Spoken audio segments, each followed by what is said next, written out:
What's going on, everybody? Hey, so today I want to talk to you about why you are suffering after a breakup or divorce. So let's just jump right on into this. So let's just say you have been dating somebody for a while, or perhaps you've been in a relationship with somebody or married to somebody, and this is it. You guys have decided it is just not working, whether it be you or whether it be the other person, and you finally decided to call it quits. So here you are now, dealing with all of these emotions that can be extremely overwhelming. You're probably feeling a little bit lonely. You're probably feeling a little bit anxious because of the situation that was just created. Perhaps you're feeling a bit sad because of the result of the situation. So you've got all of these negative feelings that have overcome you right now, and those are causing you to suffer. Well, let's talk about the reason that you're suffering and kind of try to make a little bit more sense of your suffering so that you can kind of subdue the feelings that you are experiencing right now and get a hold of them and get ahead of them. And rather than try to fight them, just understand actually what's happening. That in and of itself can help alleviate and relieve some of the symptoms that you are experiencing right now. So why do we suffer? What is suffering? So the way I define suffering to people and how I describe it is you suffer because you want things to be different than they currently are. Okay, so here you are, you had a breakup. Well, you didn't want things most likely to end in a breakup. If it was up to you, I'm sure you would have been more than happy staying in a relationship if things were better, or if your partner and you clicked better, or whatever it might have been, that led to the breakup. But here you are in the aftermath, kind of wishing that things were different, or that, maybe things didn't end this way with this person. And so you're suffering because of it, because things are not the way that you would like them to be right now, presently. You are suffering. You're basically saying, this is your message to the universe is, I don't like what's happening right now, and therefore I'm going to internalize all of these feelings, and those are causing you to suffer. So most suffering happens due to an attachment. So for example, if it was a breakup, you are used to having a specific somebody in your life. That person, you're used to texting them in the morning. You're used to talking throughout the day.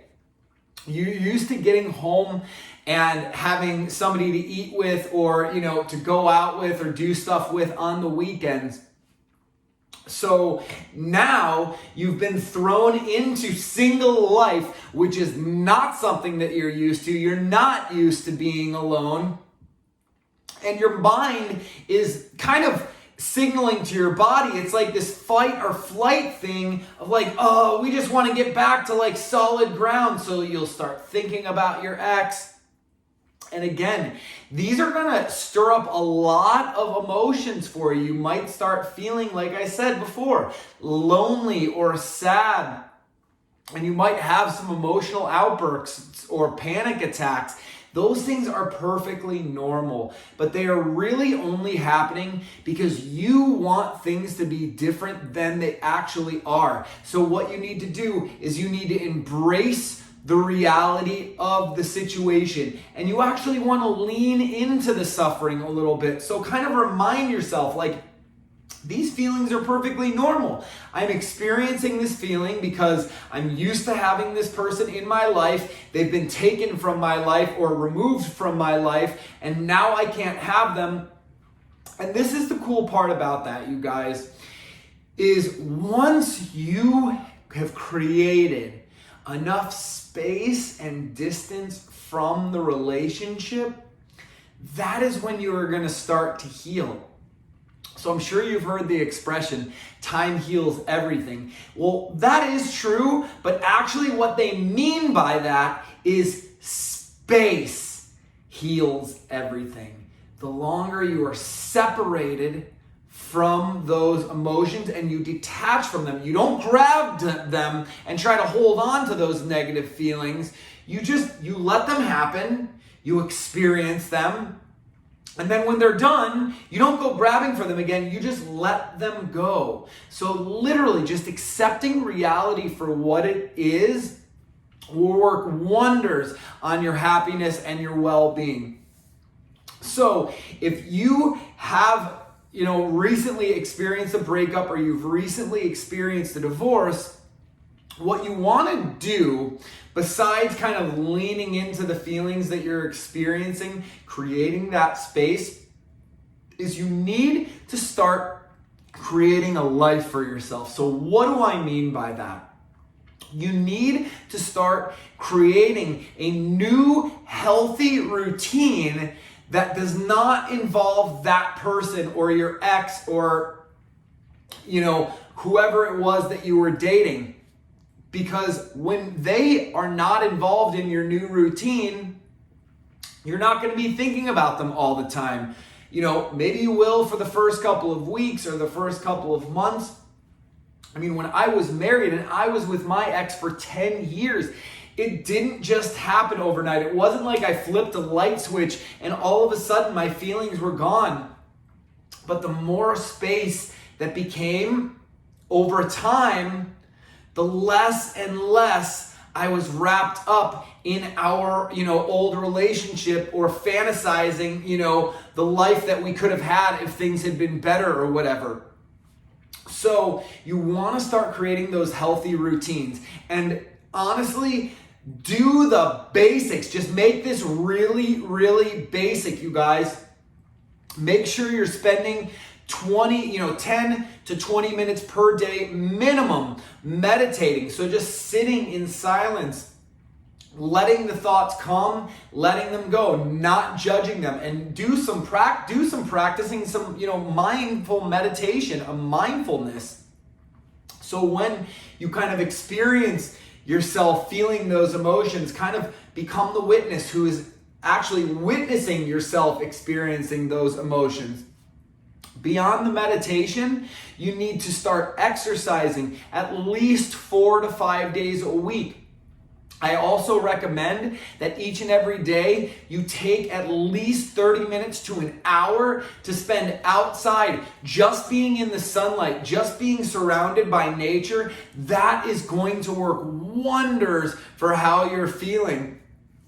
Then start making sure you're not going out, you're not filling you're not consuming junk by just going out and eating whatever. I recommend you start cooking at home, which gives you the ability to choose what goes into the foods that you are preparing and the meals that you are making. So, when you go out to eat, let's just say you order a chicken salad. Well, you don't know, maybe it's like that's probably the most shittiest chicken that you can get, whereas you can go get some, cage-free, organic chicken from the store that's going to be a lot higher in quality, and then maybe you have it with a little salad. Well, again, you can get organic veggies for the salad, organic kale or organic romaine or whatever, as opposed to going out to, some restaurant where they're going to overcharge you for those high quality ingredients, if they even have them available. So starting to cook at home, that'll kind of give you something that you're like, it'll give you something to do. Start looking up recipes. It'll put you in a feeling of control of your life. And that's actually going to be very, very empowering for you. So beyond those couple of things, you want to adopt a social life of abundance. So having friends and family that you can call upon when you want to get together, when you're struggling. When you're struggling, you guys, don't sit with your loneliness alone. Call somebody, get it out. Just verbal vomit on somebody that's okay, with you doing that. Maybe it's a family member, maybe it's a friend, maybe it's a coworker, whoever that might be in your life. But don't just sit with those emotions if you've tried doing that and they're kind of consuming you, or you find yourself in this thought loop where you're like thinking about this person over and over again throughout the day, because that is what we do. That is why we suffer, because we're caught in these momentum loops of our own thoughts that you rarely are stopping yourself and getting a hold of them and saying, no, actually, I'm not letting those thoughts creep in. I'm not going to think about this person right now. I'm going to think about them when I want to think about them, when I'm ready to think about them.